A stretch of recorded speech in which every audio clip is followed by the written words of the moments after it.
कहा जाता है कि एक समय भगवान विष्णु मृत्यु लोक में विचरण करने के लिए आ रहे थे। तब लक्ष्मी जी ने भी उनसे साथ चलने का आग्रह किया।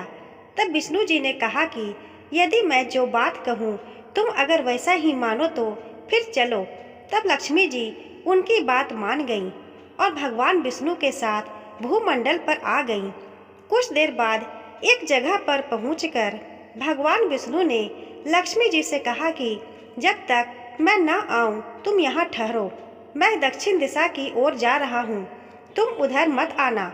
विष्णु जी के जाने पर लक्ष्मी के मन में कौतूहल जागा कि आखिर दक्षिण दिशा में ऐसा क्या रहस्य है जो मुझे मना किया गया है, और भगवान स्वयं चले गए।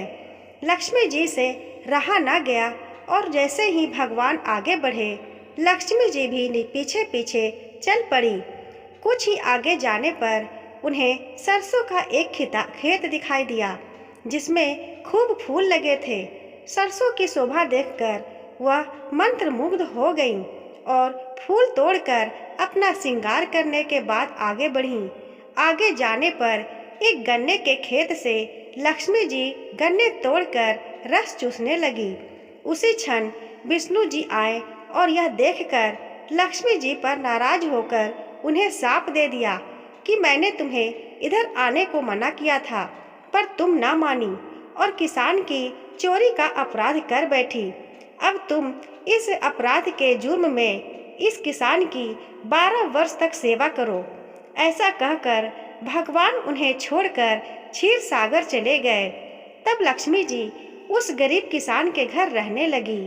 एक दिन लक्ष्मी जी ने उस किसान की पत्नी से कहा कि तुम स्नान कर पहले मेरी बनाई गई इस देवी लक्ष्मी का पूजन करो, फिर रसोई बनाना, तब तुम जो मांगोगी मिलेगा। किसान की पत्नी ने ऐसा ही किया। पूजा के प्रभाव और लक्ष्मी जी की कृपा से किसान का घर दूसरे ही दिन से अन्न, धन, रत्न, स्वर्ण आदि से भर गया। लक्ष्मी जी ने किसान को धन धान्य से पूर्ण कर दिया। किसान के 12 वर्ष बड़े आनंद से कट गए। फिर 12 वर्ष के बाद लक्ष्मी जी जाने के लिए तैयार हुई।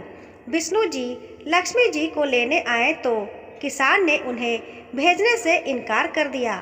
तब भगवान ने किसान से कहा कि इन्हें कौन जाने देता है, यह तो चंचला है, कहीं नहीं ठहरती, इनको बड़े बड़े नहीं टोक सके।